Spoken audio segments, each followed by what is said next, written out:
It was the 4th of February in the year 1875, and the snow lay deep in the gorges of the Gilmerton Mountains.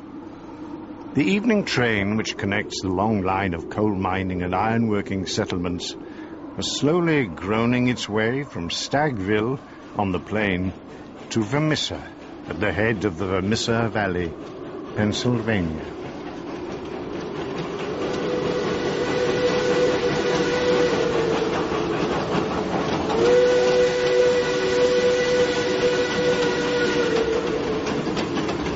This is the most desolate corner of the United States of America.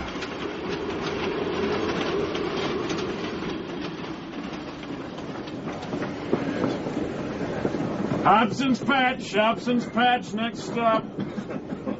The oil lamps in the leading passenger car shone down on some 20 or 30 people. At least a dozen, by their grimed faces and safety lanterns, proclaimed themselves as miners.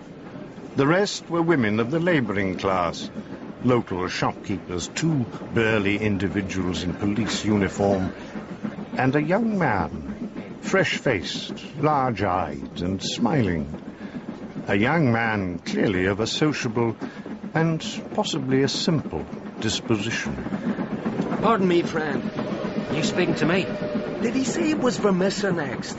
No. I haven't missed it, have I? Vermissa. You haven't missed it. Ah, good. I thought I might have. It's a dark night. What did you say? It's a dark night. And dark nights are unpleasant. Yes, for strangers to travel. Put it there, brother. Oh, brother. Vermissa's another 2 stops. Thank you, friend. And the young man turned his grey eyes to the window and stared out into the night. The flames of furnaces roared and leapt in the darkness, and against their lurid background dark shapes were bending and straining, twisting and turning. Winch and windlass moving to the rhythm of an eternal clank and roar. You know, what? I guess hell must look something like that.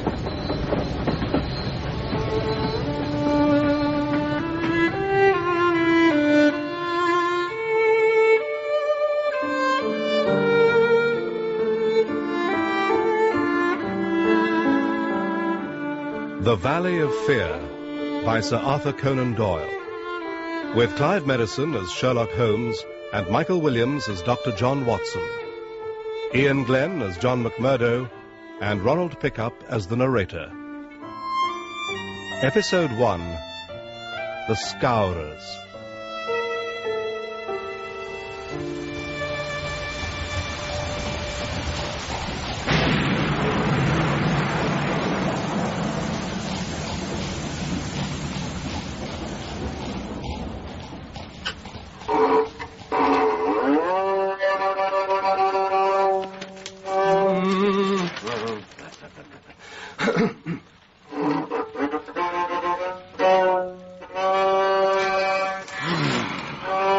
Holmes.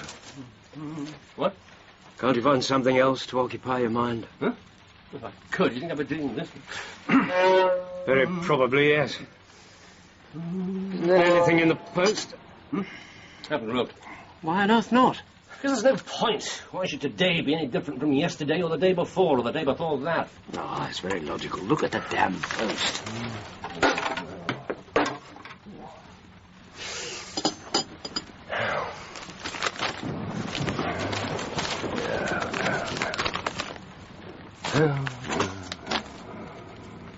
Nothing. No. Ah.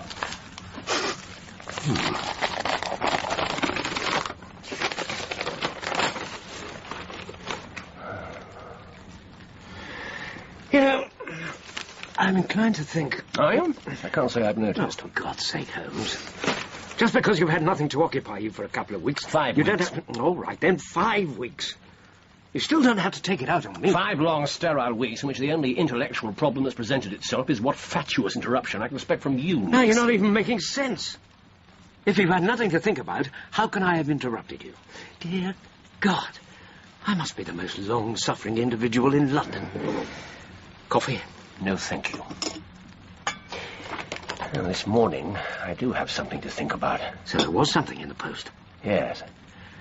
Well, you're welcome. What? Nothing. Is it important? Holmes, the letter. Is it important? Vitally important. It's Porlock's writing. I've only seen it twice before, but it's definitely Porlock's writing. And who's Porlock? Porlock is a nom de plume, an identification mark. But beyond that? I've no idea. You know, I live in hope that one day we might actually have a normal conversation. You don't know who he is, and you've only seen his writing twice before, but you're behaving as if his letter's a matter of life and death. Look. Oh, you're sure I'm trustworthy enough? I'd hate to say something fatuous and... Holmes. Interesting, isn't it? 534 C2 13 7 36 31. Holmes, what is this? There's every chance it's exactly what you said it was. A matter of life and death.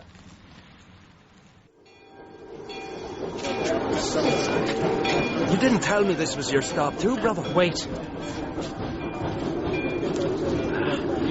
Okay, now we can talk. You never know who's listening. No, I guess not. Brother Mike Scandon, Lodge 341, Vermissa. Father John McMurdo, Lodge 29, Chicago. Bodymaster J.H. Scott. The clouds are heavy. Yes, a storm is approaching. I'm in luck to meet your brother so early. There are plenty of us about in the valley. What brings you here? I heard there was work for a willing man. And there's none in Chicago. No, I found plenty. Then why did you leave? Seemed like a good idea. Where are you staying? Here. Someone back home put me onto it. Jacob Shafter, Sheridan Street. You know it. I know it. You'll find precious few brothers staying there. But I dare say it'll do you for now. I'll walk with you. What's he like? This Jacob Shafter. He's as honest a man as you'll find in this town. Then laid on, brother. This way. They turned their faces into the freezing wind and walked together through the rutted paste of muddy snow that formed the main street of Vermissa. In the long and gloomy valley there had at least been a certain grandeur, but the town showed nothing but a dead level of mean ugliness and squalor. Porlock isn't important in himself. It's the man he's in touch with who matters. Just imagine the jackal and the lion. No, or rather, yes, the pilot fish and the shark. He works for a criminal. But in truth, he's rather more on my side of the law than his master's, or on occasion, at least. An informant. Not purely out of the goodness of his heart, presumably. Watson, you're a cynic. A realist. Well, the occasional £10 notes found its way from me to him, yes. It was money well spent. This is advance warning of some devilry. A string of numbers. And one letter. And 3 words. Douglas, Burlston, Burlston. What do you make of it? 534 C2 13 7 36 31 17 21 Douglas. Words on the page of a book. You think so? No doubt about it. It's Porlock's usual method. Why are some words written out? Because he couldn't find them in print. Exactly. So, which book? I don't know. But without a title, we can't do a thing. Watson, you have an unerring ability to keep us flat-footed on the ground. This here's old man Shafter's place. Thanks. Well, I guess I'll be seeing you at the lodge. Count on it. Regular meeting's Friday. There's a hall behind the Union Saloon on Main Street. 9 o'clock. Right. But if you know what's good for you, you report to the bodymaster soon as you can. Boss McGinty's the man. Councillor Jack McGinty. It's him who owns the saloon. What's he like? You never heard of Boss McGinty? Oh, how could I? I'm a stranger in these parts. I thought his name was known clear across the country. It's been in the papers often enough. In the papers? What for? Good God, man, what's the matter with you? Because of the Scourers. Because of the Scourers? Are you joking with me, friend? Why would I be doing such a thing? You really don't know about the Scourers? Never heard the name before. Well, you'll find out soon enough. Now listen, you take my advice. Report in as soon as you can. I guess I'll settle in here first. If you say so. Excuse me. Good night, Brother Scanlon. Good health to you, Brother McMurdo. You forget your key again. Honestly, you lose your head. Oh, I'm sorry. Oh, please, miss. Don't be apologising. That's as pleasing a shade of red as ever I've seen. I thought you were my father. No, that I'm not. No. So, would you be having a place by your hearth for a weary traveller? 534 C2 13. Will he send you the title? By the next post. All we have to do is wait. All we have to do is wait. You know, you should be grateful for the code. I should. Why? Oh, because of the suspense. You can't deny. It makes for a better story.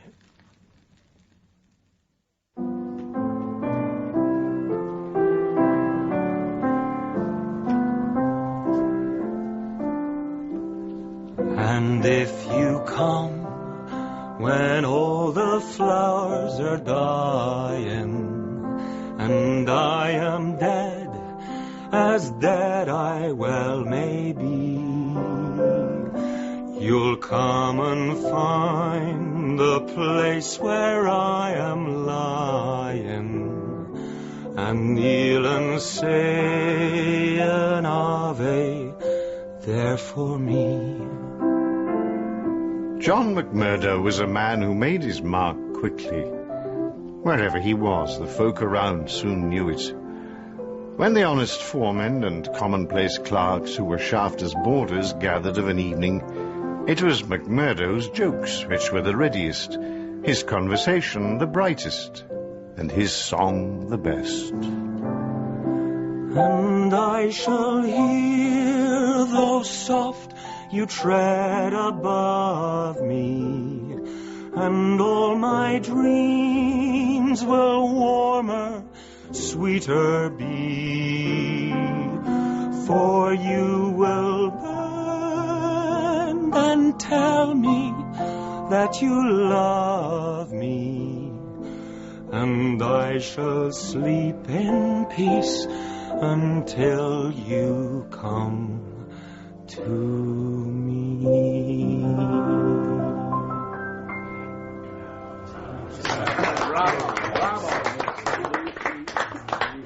Thank you, Miss Shafter.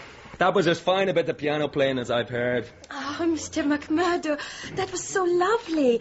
Wasn't that lovely, Father? You sing like a bird, my friend. Not like the birds in Ireland, sir. In the old country, the angels themselves fly down when the birds are singing to take lessons. And sure, the hills are so fair and the lakes are so blue that they think they're still in heaven. You make it sound so beautiful. Why did you ever leave to go roving? Ah, no, that's a tale for another day.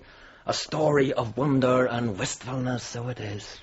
Promise you'll tell it to me sometime. Would you really like to hear it? You wouldn't be fooling with me. Oh, no. I wouldn't be fooling.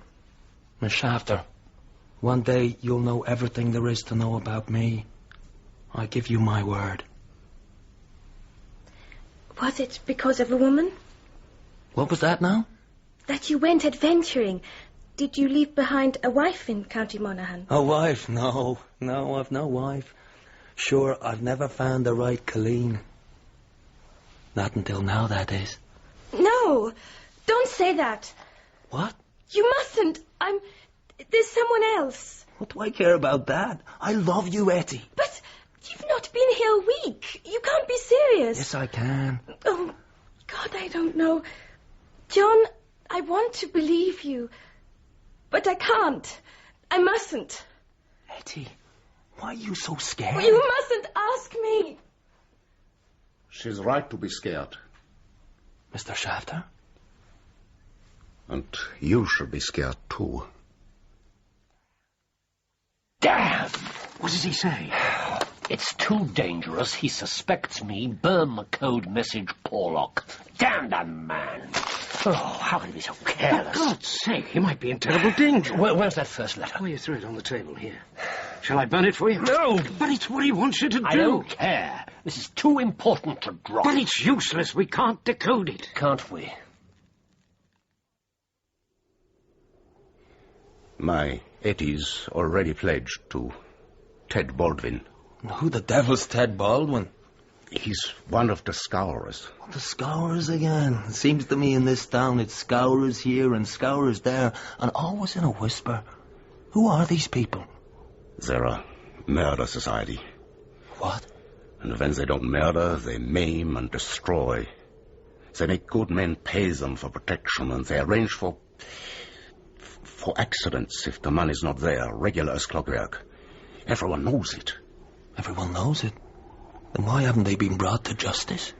No one dares to speak against them. Well, I've never heard of these scourers. They also call themselves the Ancient Order of Freemen.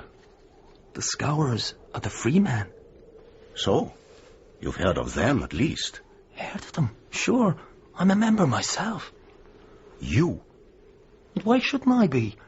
The Ancient Order stands for charity and good fellowship. In some places, maybe. Not here. Show me your proof. There's no proof. Someone to see you, McMurdo. Who is it? It's me, McMurdo. Mike Scanlon. I'll be right there. Mr. Shafter, it's me brothers you're after insulting. You prove what you're saying, or you apologise. You can find other lodgings in the morning, mister. And keep away from my daughter. Well, go and talk to your scourer friend. Why the devil haven't you reported to the bodymaster? I've been busy. Had to find a job. Good Lord, man. You should have gone to him the minute you came here. You're a fool. A fool, am I? What's happened to you? That's my affair. Sure. No offence meant. But listen, don't set yourself against Boss McGinty, brother. Don't do it. Will he be at the saloon now? Oh, yes. Right.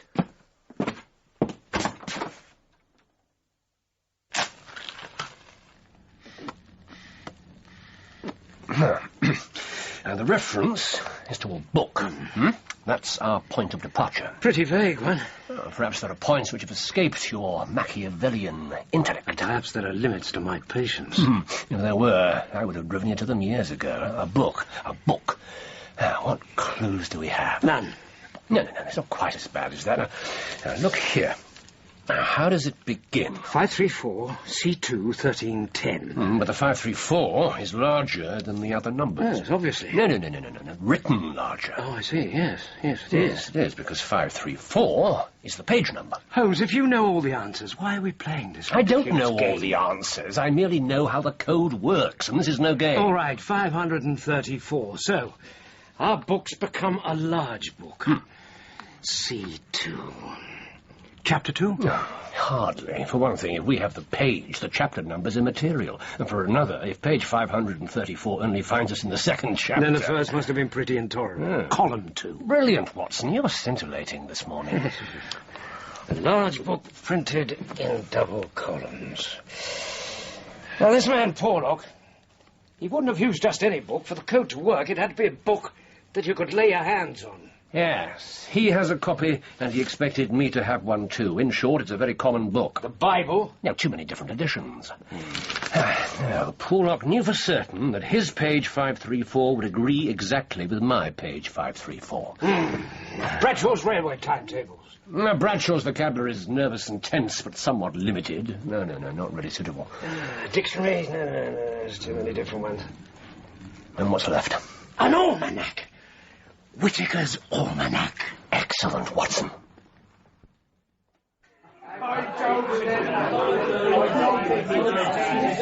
The atmosphere at Councillor McGinty's saloon was blurred with tobacco smoke and heavy with the smell of spirits. The man himself was a black-maned giant, swarthy as an Italian, with eyes that were deep, dark, and dead. Well, young man, I can't call your face to mind. I'm new here, Mr. McGinty. Not so new that you can't give a gentleman his proper title. He's Councillor McGinty, stranger. I'm sorry, Councillor. John McMurdo. I was advised to see you. Well, you see me. This is all there is. What do you think of me? Well, it's early days. But if your heart's as big as your body and your soul's as fine as your face, then I'd ask for nothing better. By God, you've got an Irish tongue in your head anyhow. Who told you to see me? Brother Scanlon, Lodge 341. It's a dark night. And dark nights are unpleasant. Yes, for strangers to travel. Brother Baldwin. What? Baldwin? Ted Baldwin. What if I am? I've something to say to you. And suppose I don't want to hear it? You'll listen whether you like it or not. Oh, I will I? That's enough. Brother Baldwin, escort Mr. McMurdo through to my private room. Now, Brother McMurdo, stay exactly where you are and keep your hands where I can see them. A gun barrel's a strange sort of welcome. I don't take people on trust in the valley. Where were you made? Lodge 29, Chicago. When? June 24th, 1872. Body master? James H. Scott. District ruler? Bartholomew Wilson. Why did you leave Chicago? I'm damned if I'll tell you that. Quiet! Answer the question. I was helping Uncle Sam to make dollars. That's your great secret? You're a coiner? I was a coiner.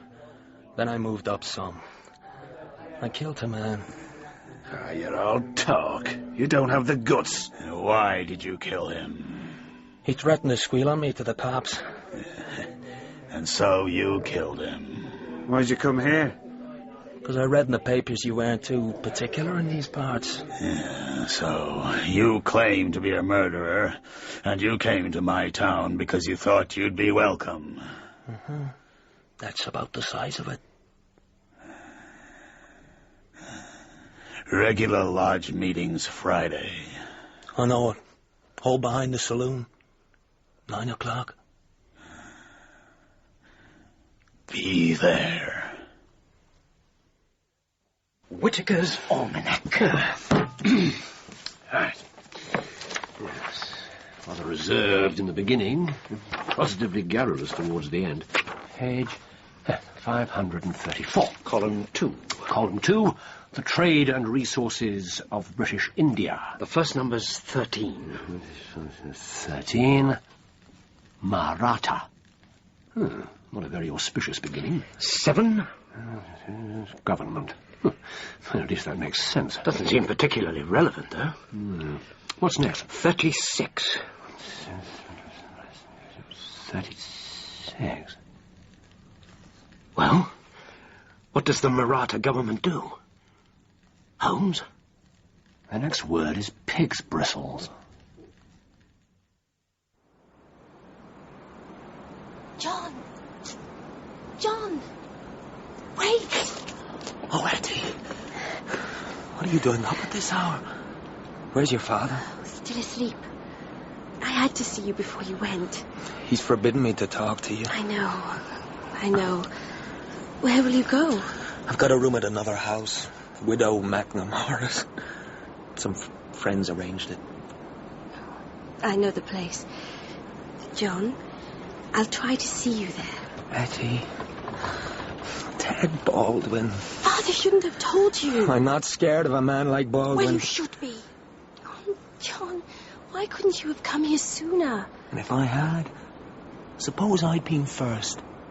I wish to God you had been. Even though I'm a freeman too. But not like them. You could never be like them. You don't know what they're like. Oh, my love. I know more than you think. Maratha government pig's bristles. I suppose it couldn't be a code within a code. Not exactly Porlock's style, I'm afraid. I'm sure we had it. Shall I try Bradshaw? Yes. Why not? No, we were right. But it doesn't make sense. Because we're too up to date. What's the date today? January the 7th. We're before our time, and we suffer the usual penalties. Oh, where is it? Where's what? It's the 7th of January, and we very properly laid in the new almanac. But Porlock... Probably used the old one. Exactly. Ah. The coal scuttle? Yes. Now, let's start again.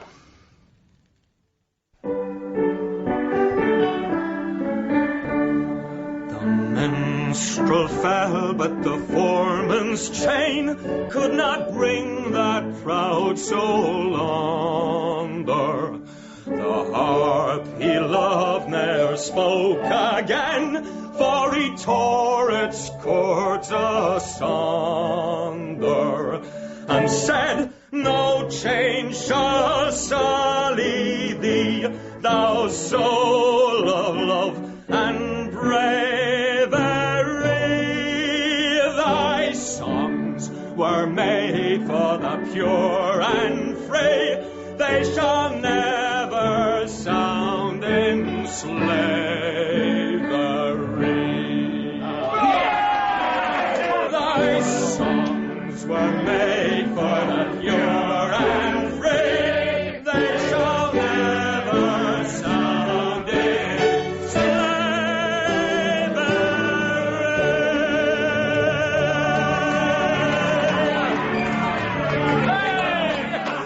Well, you wet your whistle with me, brother.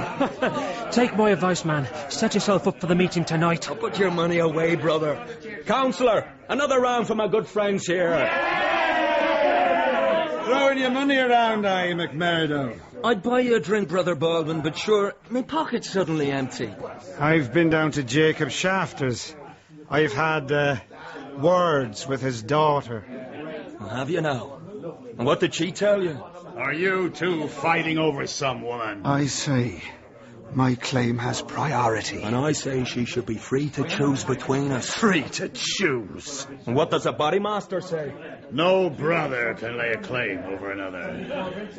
The woman's free to choose. And that's your ruling, is it? It is. That's an end of it. Oh, no, it's not. What did you say? You're not bodymaster for life, Jack McGinty. And by God, the next time it comes to a vote... I don't believe I appreciate being talked to in that fashion, Brother Baldwin. Maybe you think if I was voted down, then you'd find yourself in my shoes. Is that what you think?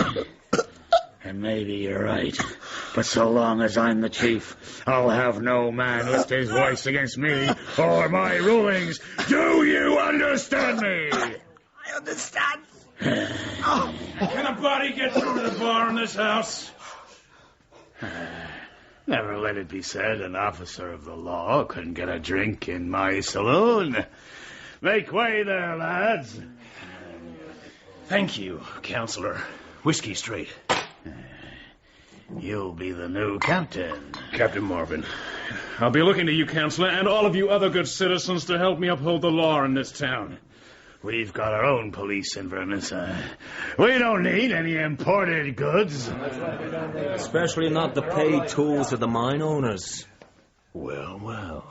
John McMurdo. You know me, copper? Oh, I know a Chicago killer when I see one. I was on the force there before I came to this damn coal bunker. We couldn't make anything stick back then. Perhaps I'll be luckier here. Now, page 534.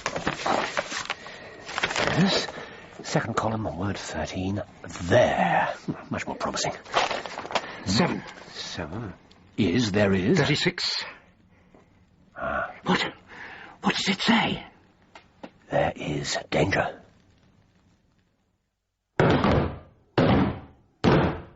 Bring in the candidate.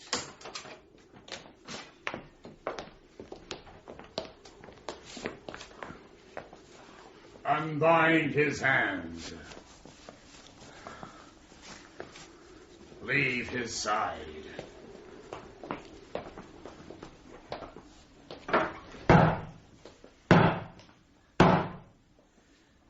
John McMurdo, are you already a member of the ancient order of freemen?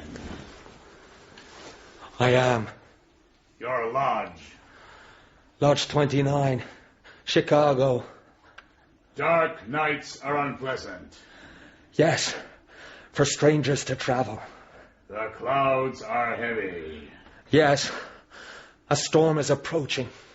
Are the brethren satisfied? Aye! Brother McMurdo, we know by sign and countersign that you are indeed one of us. But in this county, and in other counties of these parts, we have certain rights and duties of our own. Are you ready to be tested? I am. Are you of stout heart? I am of stout heart. Can you bear pain? As well as any man. Test him.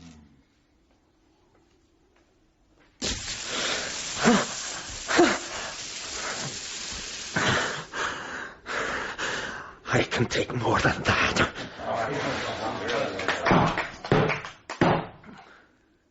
Remove the hood.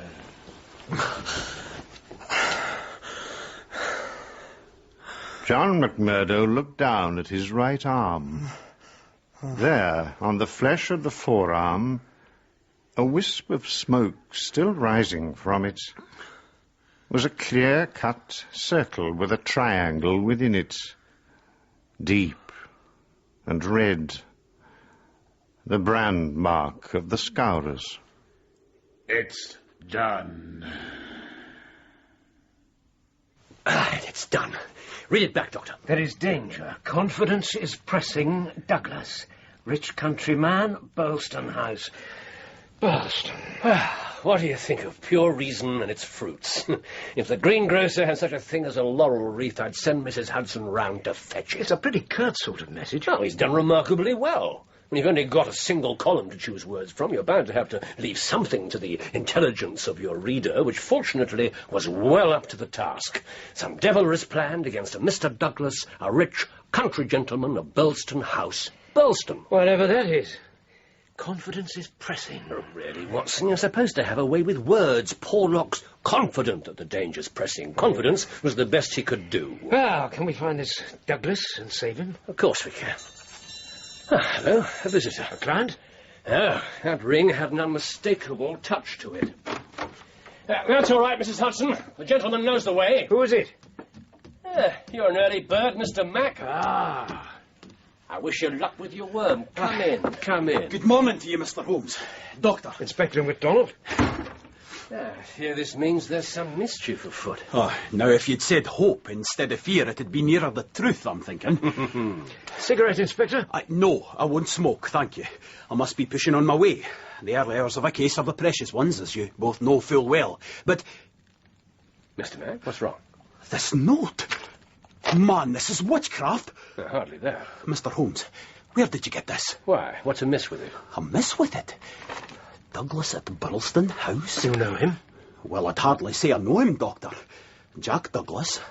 He bought the manor house in Burlston in Sussex some 10 years back. An American gentleman. Brother John McMurdo, in the name of Lodge 341, Vermissa Valley, I welcome you to its privileges and debates. Do you stand by your oaths of fidelity and secrecy? I do so stand. Well, we must get a warning to him. He's in danger. I'm sorry, Mr. Holmes, we can't do that. Why not, man? And do you accept the penalty for disloyalty and disobedience? I do. If I should break my vow to my brothers, may I be hunted down across this country or any other, and put to a most deserving and inevitable death. Why not? Because he was horribly murdered late last night. That's why not. So it is sworn. Aye! I want to know exactly how you came by this note. Well, actually, Watson wrote it. To your dictation, Holmes. True enough. We decoded it, Mr. Mack. Here's the original. Ah, a secret code, is it? Well, it seems to me I can have the case cleared up in no time. All I have to do is lay my hands on the man who sent you this. And how do you propose to do that? I was rather assuming you'd tell me. I have no idea who he is or how to contact him. I thought you sent him money. On occasion.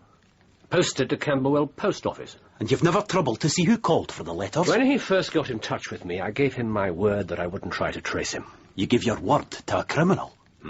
It wasn't the first time, and it won't be the last. Oh, Mr. But this is all Holmes. beside the point. It's the man behind Porlock you should be after. The man behind him? The man responsible for your murder. Well, who is he?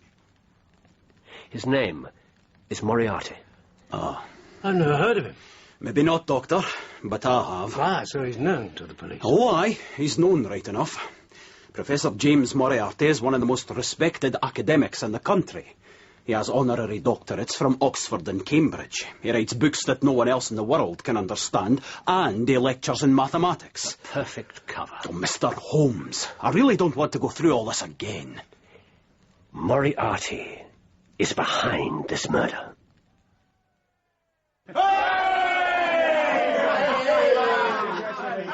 Following the ceremony of initiation, drinks were produced and strong liquor flowed freely. All were anxious to raise a glass to this new brother, who stood firm before policemen and never flinched under the branding iron. They rolled back their sleeves and compared their marks and shared their stories. All had gone through the test, though few as bravely as young John McMurdo. First item on the agenda, the pension to Jim Carnaway's widow. Brother Treasurer? Bodymaster, the companies have all been generous lately. Hetty Carnaway will be well looked after. Very good. Item 2. I've had a request from Lodge 249, Merton County. They've a job to be done, too sensitive for the local brothers. The target is Andrew Ray, manager of Ray and Sturmash, co-owner... Eminent Bodymaster! Brother Scanlon. With all respect, I know Merton County. Ray and Sturmash is just a two-man company. What of it? If we kill this man, Charlie Sturmash will sell up and move out. And then it'll be just like the others. One of the big companies from New York or Philadelphia will buy up the mine. If we carry on like this, soon there won't be any small firms left. Bloody good riddance. But we can't control the big companies. They're just too powerful. We can control any size company. I'll not have any yellow scaremongering in this lodge, Scanlon. Either you stand with us or you go the same way as Donegan and Williams last year. Choose. We stand with the lodge. See that you do. Or it'll be your name on the agenda one of these days. Lodge 249 asks for 2 men. Brother Cormac. What? Brother Wilson. Bodymaster, if you need another man, I take it as an honour to be chosen. They asked for 2, McMurdo. 2 is what they'll get. Item 3. There's one man in this town that wants trimming up. James Stanger, editor of the Herald. Have you read this, brothers? Reign of Terror in the Coal and Iron District. A criminal organization in our midst. Kill him! It's what he deserves. But there'd be more trouble than we need just now. I want him warned, not killed. Brother Baldwin. Boss. You can fix it. My pleasure. I'll take 3 men. Mansell, O'Brien, Willoughby. And McMurdo. McMurdo? That's my ruling.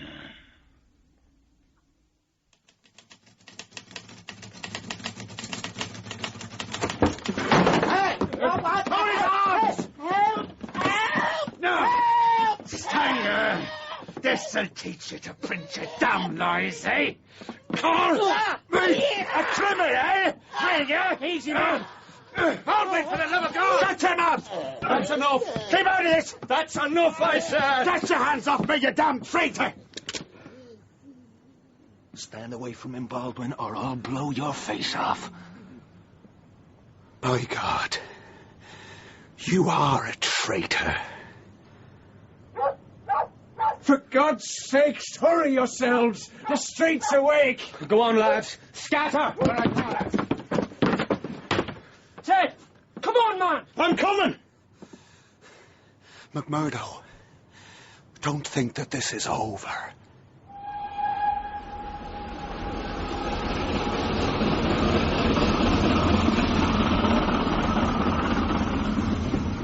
Now, Inspector, give us the facts.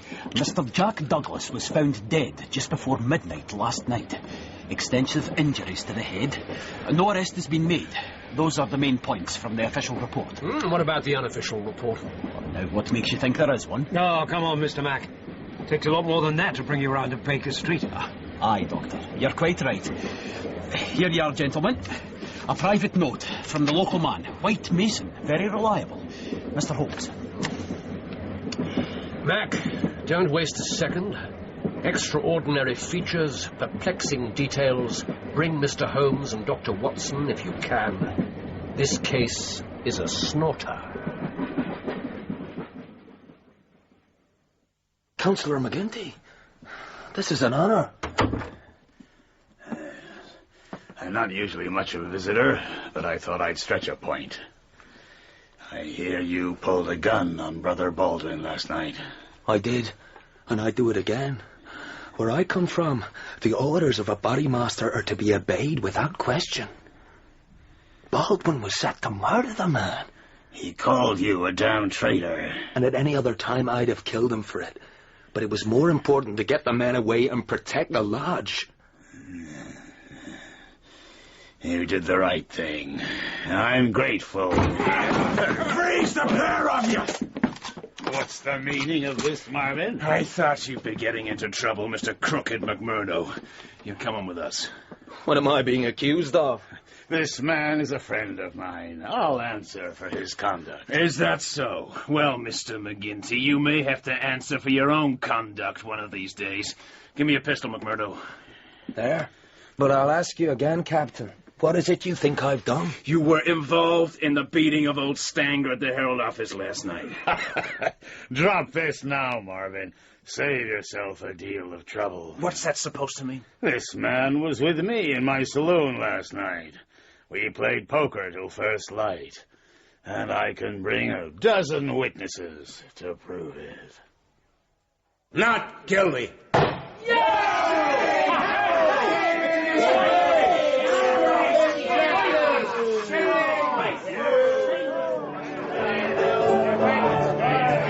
Brother McMurdo, take a drink of that. Thanks. To poker!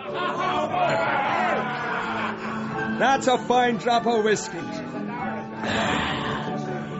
My own stock. I'm honoured. My thanks to you, bodymaster. The lodge protects its own. It was a lucky thing old Stanger didn't get a better look at us. He shouldn't have got any sort of look. Baldwin should have doused the lamp first thing. He's getting careless. You sure that's all he is? You sure you didn't want us to be seen? Some of us, at least. Careful, McMurdo. It's not your place to question a brother's loyalty. Counselor, if a brother calls me traitor, then I can return the favour. Is that what they say in Chicago? It's what I say. I do have some information on the murdered man. This Douglas was something of a local hero. Pulled a man out of a burning building when everyone else had given up. What's his household? Him and his wife. Just a few servants. And he's an American, you say? Well, that's what I'm told. Mrs. Douglas, too? No, she's a local lady. Quite the beauty, it seems. And a fair bit younger than her husband. Who discovered the body? A house guest, Mr. Cecil Barker. Do you know anything about him? Well, he's often there, apparently. A friend of Mr. Douglas? or his wife? I see what you're thinking, Doctor, but it was Mr. Douglas he was close to. A friend from the old days, in the Californian goldfields, so they say.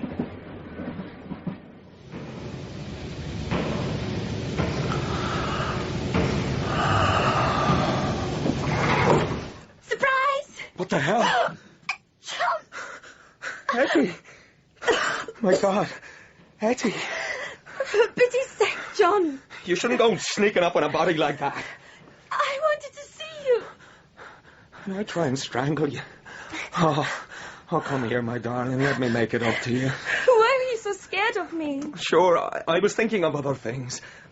Come on. Come here. John! Now, come on. Make your heart easy. Let me see you smile. How can I be easy when I know you're one of them?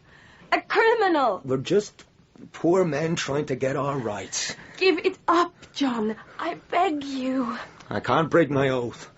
I can't desert my comrades. Not even for me? Not even for you.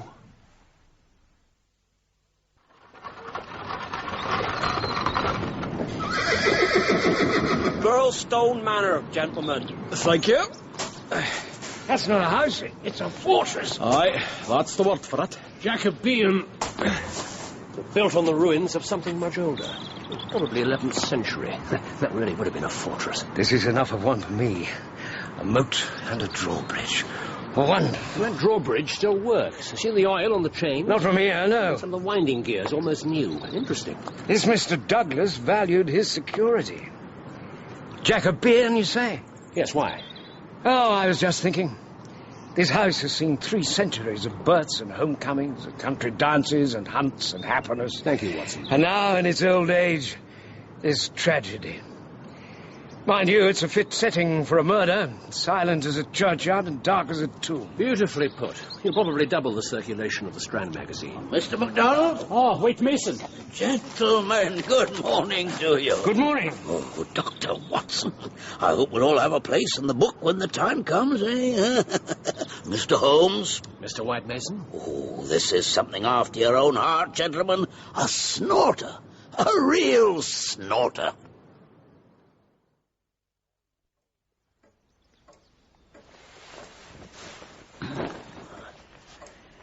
Dear God. He was found in exactly this position. Yes, sir, he was. We moved the gun, but that were all.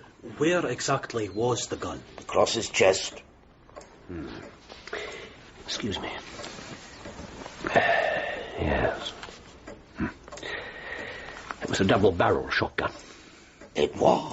One barrel wouldn't have been enough to destroy that much of the skull. You agree, Watson? Yes, I'm afraid I do. Yes. 2 barrels fired at very close range, full in the face. The angle of the shots is almost vertical. Powder burns on his dressing gown. Are you sure this was murder, Inspector? Details. That's what's important in this life. You get the details right, the rest will take care of itself. Don't you ever get tired of the sound of your own voice, McMurdo? Not half as tired as I do of yours, Baldwin. That's enough. Brother Baldwin, get back to your beer. Brother McMurdo, a word. I'm beginning to have my doubts, Doctor. White Mason, I hope you've not brought us down here for nothing. I don't think so. Though it's true that everyone's first thought was for suicide. Mr. Barker, Ames the butler, the housekeeper. What about Mrs. Douglas? What was her reaction when she saw the body? She didn't. Mr. Barker managed to stop her before she could come in here. Indeed. You're about to tell us the evidence for murder. I want an end to this business between you and Baldwin. We're all at each other's throats just in a minute. That mess up with the Steve Bird job didn't help. Bird was warned. He must have been warned. Too many jobs have been going wrong lately.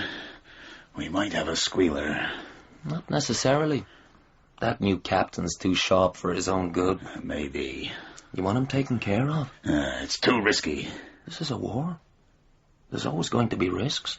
I didn't bring you in here for a lecture, McMurdo. Then why did you? There's a job for you. And for you alone. I'll not have this one fail. What's the job? Have a look at this. Was the window open like that when the body was found? Nothing's been touched, Mr. Holmes. We may not be Scotland Yard, but we know how to preserve a crime scene. Not being Scotland Yard's a distinct advantage. Mr. Holmes. Is that blood? Yes, a partial footprint, man's boot. It seemed to me that someone stepped on the sill as he climbed out the window. But aren't we directly above the moat? Yes, we are. What else is there? Well, Mr. Barker is adamant that the gun isn't from this house. The butler, too. May I see the weapon? I had to move it so the local doctor could examine the body. The barrels have been sawn off short. Never seen that before. Here. Yes, American practice makes it easier to conceal. The triggers have been wired together. Pull one and both cartridges fire. There's a maker's monogram. Ah, yes. P-E-N. Well, it means nothing to me, I'm afraid. Pennsylvania Small Arms Company, thank you. Now, what more? This was found on the body, neatly tucked into the cord of the dressing gown. Watson? Thank you. Plain white visiting card, rather cheap quality. 2 words written in ink. VV341.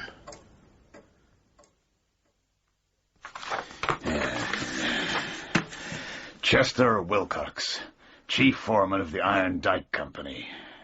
We've had 2 tries at him already, but no luck. Now, look here. That's his house. It's well out of earshot of any of the others. Out of earshot? It could be a noisy business. There's a wife and 3 kids as well as the man himself. They're bound to raise a cry. I'll pick him off at work. During the day? No, you won't. He's expecting us to do just that. He's always on his guard. Then you're right. At home's best. After dark. How will you get him alone? I won't. Thank you, Doctor. VV. Someone's initials? Well, there's no VV in the village. Now, Mr. Barker says that Mr. Barker seems to be saying quite a lot. Well, he very naturally took charge of things. Very naturally. Carry on. What does Mr. Barker say? That he's never seen a card like it in the house before. Well, it certainly wasn't written with any of these pens. No. Mr. White Mason, so far you've given us a dead man, a gun, a visiting card, and a boot mark. Are they the sum total of your perplexing features and extraordinary details? They are not, Mr. Holmes. The fatal shot was fired just before midnight. Mr. Barker heard it and rushed to this room. He swears that not 30 seconds had passed, but he saw no one but the dead man. The drawbridge was raised. The house was effectively an island. The window was open, but the moat is 40 feet wide, and there are no signs of anyone having crossed it. Even if the killer did escape that way, there were village people still about. A stranger, especially one with soaking wet clothes, would have been seen at once. Presumably you put out a search yourself. Straight away, Doctor. And before you ask me, Mr. Holmes, we searched the house, too. Our murderer effectively disappeared into thin air. It's not unique. Huddersfield in 76, the Folkestone slaughter in 69, half 100 others. I didn't say it was unique, sir. I said it was perplexing. You said it was extraordinary. I think it needs rather more to put it into that category. Oh, you think so, do you, Mr. Holmes? Then look at the dead man's hand. You see this ring? Unusual design. Is that gold? It's called a nugget ring. A fragment of pure gold ore in a plain metal band. So that supports the story of his past life in the gold fields. Oh, there's more to it than that, Doctor. Everyone in the house swears that Douglas always wore that ring outside his wedding ring. What wedding ring? The wedding ring from his first marriage. The wedding ring that Barker says meant more to him than anything else in the world. The wedding ring that never, ever left his finger. The wedding ring that isn't there now. Exactly. What we have here is a murderer who kills his victim, removes both his rings, carefully puts one of them back, leaves his calling card, and then vanishes into thin air. And does it all inside the space of 30 seconds. Now, tell me, Mr. Holmes, what manner of man can do that? What manner of man, indeed.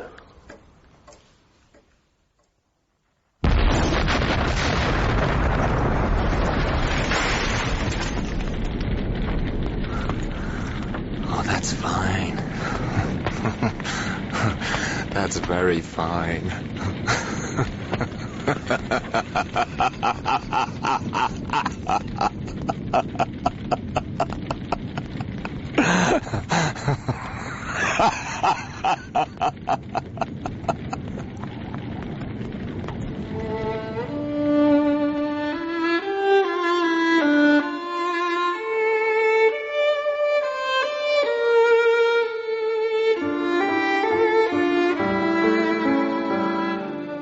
In Episode 1 of The Valley of Fear by Sir Arthur Conan Doyle, Sherlock Holmes was played by Clive Merrison and Dr. Watson by Michael Williams. John McMurdo, Ian Glenn. Inspector MacDonald, Mark Bonner. White Mason, Timothy Bateson. Jack McGinty, Constantine Gregory. Jacob Shafter, Don McCorkindale. Etty Shafter, Amanda Gordon. Ted Baldwin, Stephen Critchlow.